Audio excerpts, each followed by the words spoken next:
Tonight on 16 by 9. Bitcoins are transferred directly from person to person via the net without going through a bank or clearinghouse. The Bitcoin revolution. This is going to change the world. A brand new currency with no government control. No president, no king in this world can stop a Bitcoin transaction. And then, not criminally responsible. It's like being caught in a tide or in the ocean, you know. You're in something that's bigger and stronger than you are. Controversy in the justice system. A killer is a killer is a killer, mentally ill or not. And families caught in the middle. Then, taking a free ride. From my earliest memories I can remember, I've always been fascinated with freight trains. I have a feeling that before this train leaves, someone's gonna come and kick me out.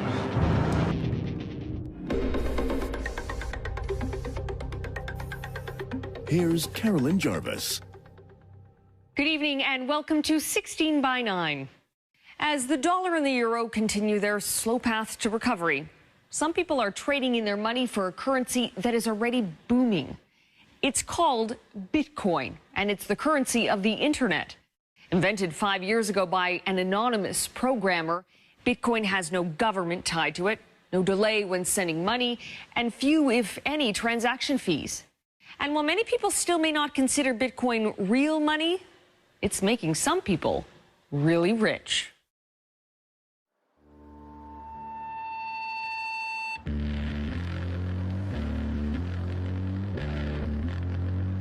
It has been the scene of many uprisings.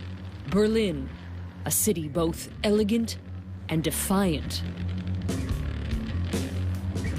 At its heart lies a neighborhood called Kreuzberg, the most radical of all. It's a kind of revolutionary area. People here are looking for alternatives to existing systems. It is here, from behind his bar, that Jörg Platzer leads a modern-day rebellion against the current financial system and the governments that control it. It's a digital money that can be transferred at almost no cost in split seconds around the globe from human to human. What he's talking about is Bitcoin, an online currency that is taking off. That is 0.0353 Bitcoin, please. Bitcoin is different than anything you're used to. The dollar, the yen, the euro, currencies are traditionally connected to governments and to banks. But not Bitcoin. That's what makes it so appealing to the radical in Jörg. For example, no president, no king in this world can stop a Bitcoin transaction. Governments accustomed to paper money protected by bank rules are struggling, trying to figure out what to do about this new virtual currency built for the internet age. Some countries have made it illegal, others are trying to regulate it. And just this month, the United States held Senate hearings into Bitcoin. Bitcoin should not be regulated, Bitcoin cannot be regulated, and governments should just take the fingers off Bitcoin. Aaron Koenig is a libertarian who's very public about his view of governments and their banks. We need a different monetary system, and Bitcoin can be it. He blames them for the world's financial woes. The current monetary system is a big fraud. It's a big Ponzi scheme. All this financial crisis that we've been through, it's all very much linked to the monetary system that we have, which is a very bad and evil system. And while he doesn't believe in banks, he does believe in Bitcoin. I'm happy not to have my money in the bank because I don't trust banks. I'd rather have my money in gold, silver, real estate, Bitcoin, because that's safe. Germany is the only country that's given Bitcoin the official stamp of approval, deeming it private money. So here, at about 24 shops that accept it, you can use Bitcoin just like you'd use a euro. Jörg's bar was the first to accept Bitcoin and has become a gathering place for believers. We are from Holland. We made a decision to make a road trip to Berlin. I want to spend some Bitcoins because they are one of the places to be at the moment. Jörg is absolutely certain Bitcoin will eventually be used everywhere. I'm as confident about that as I was 25 years ago about email, when everybody told me, Jörg, who is ever going to send these funny computer-to-computer messages?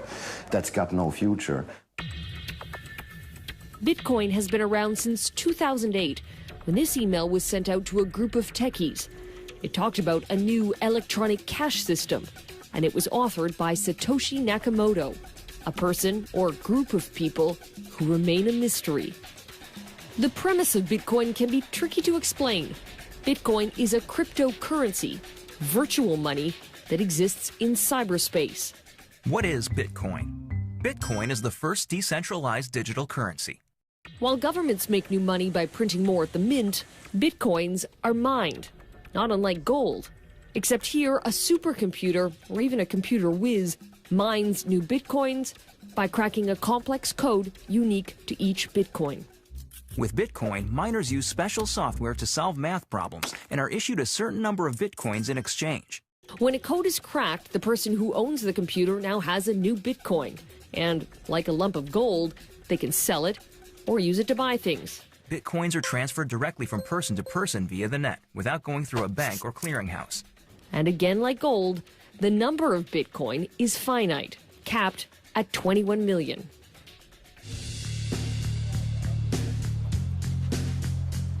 We wanted to try out Bitcoin, so equipped with a digital wallet that we downloaded onto a smartphone, we gave it a shot. The process is relatively simple. That's my wallet with my code. Our phone scans a code, and Bitcoins instantly go from our digital wallet to the stores. And you've received 0.01572 Bitcoin. Bitcoin to me, yes. Unlike a debit card, the transaction doesn't go through a bank. And unlike a credit card, there were almost no fees. You can really compare to the internet in the early 90s. Not that many people used it, and when you try to explain it to somebody, everybody would say, who needs that? It's just for computer freaks. I heard it all before. Hello? Aaron Koenig is so convinced Bitcoin is the way of the future that he's running a Bitcoin exchange. This may not look like a typical trading floor, but it works the same way. People meet to buy and sell Bitcoin. 100 euros would be 0.79. But Bitcoin has another, very different kind of believer than anti-government libertarians. At the epicenter of capitalism in downtown Manhattan, we caught up with the speculators. The problem being a Bitcoin company right now is they want to invest too much money. Jaron Lukasevich, Charlie Shrem, and David Johnston. Think of them as the new generation of dot-com millionaires. Every major venture capital firm in the country is looking to invest in our company, and they're very serious about many companies in the space. All three created Bitcoin startups and reaped the rewards of investing early. When you first bought Bitcoin, how much was it worth? 35. I think 17. $14.56. And how much is it worth today? Gox I saw this morning at 200 and Bitstamp at 190. That's incredible. Yeah. It's just the beginning. Since we recorded that interview in October, Bitcoin has multiplied more than fivefold in price, cracking the $1,000 mark for one Bitcoin. So there are still millionaires to be made. Absolutely. There are billionaires to be made. Perhaps the first billionaires to be made will be the Winklevoss twins of Facebook fame, who reportedly own 1% of all Bitcoin. Today, Charlie Shrem co-owns a bar he bought with Bitcoin, pays his rent with Bitcoin, and he, along with Jaron and David, hope their companies will drive Bitcoin into the mainstream. Something that can be used for someone in their everyday life, the soccer moms, the grandmas, that's when Bitcoin's going to really be valuable. And that's what we're all trying to do. To people who say this isn't real money, you say what? The dollar isn't real money. Speculators are the largest group of Bitcoin owners by far, credited with skyrocketing Bitcoin's value. But some of the same things that attract speculators are drawing in another group. Breaking news tonight, a mysterious online marketplace. The FBI has seized control of the Silk Road. It's like cocaine and heroin. And it's making Bitcoin front page news. Next, a cyber currency and its criminal connection. It often can become a haven for money launderers, terrorists, narco-terrorists, etc.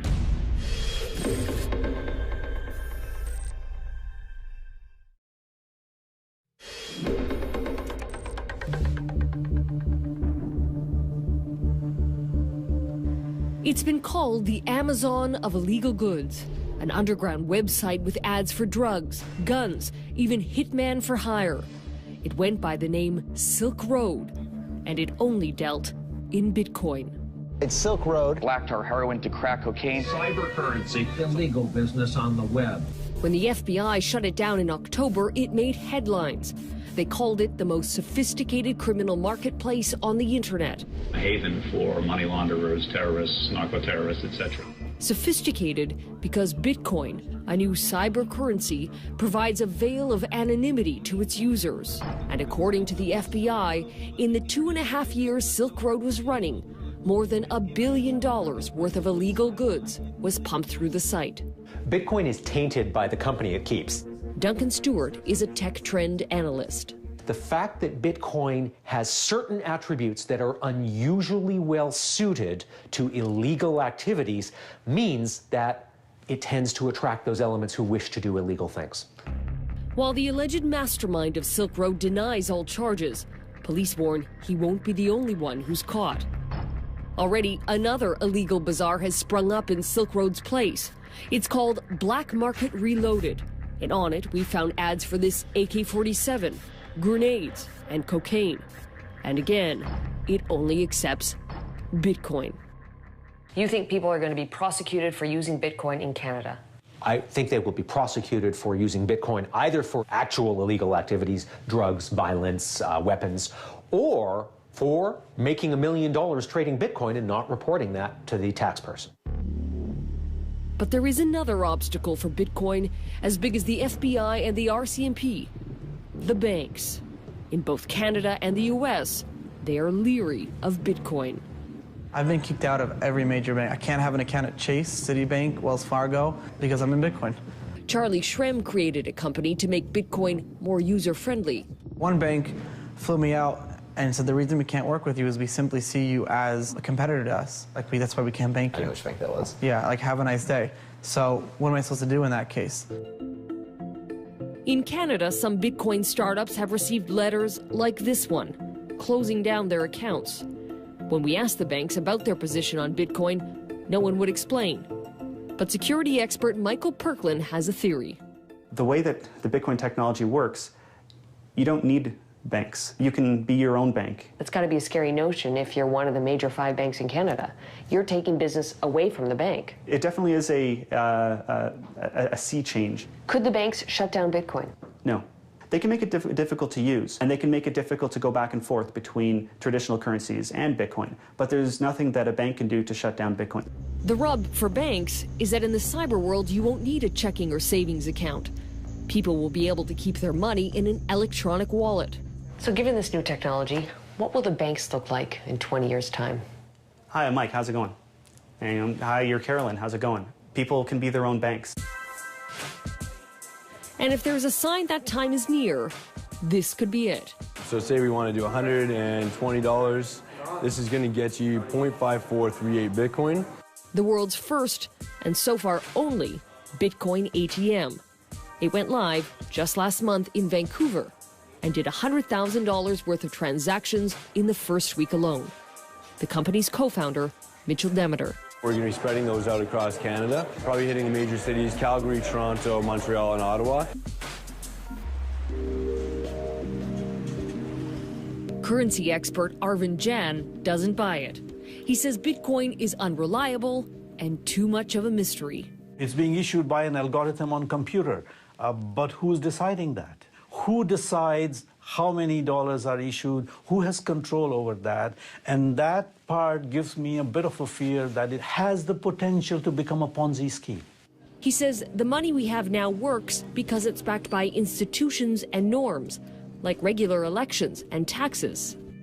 The fact that these are currencies issued by a system that is working according to known rules, and it is working, it's likely to continue working for the foreseeable future.